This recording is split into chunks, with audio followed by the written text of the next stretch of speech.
Здравствуйте, друзья! На нашей необъятной родине России огромное количество людей и семей имеют дачные домики.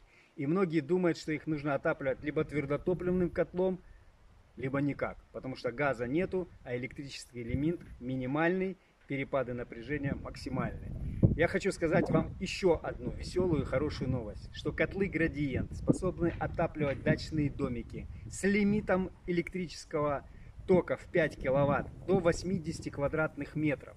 Раз. Второе. Перепады напряжения для котла Градиент не важны. Два.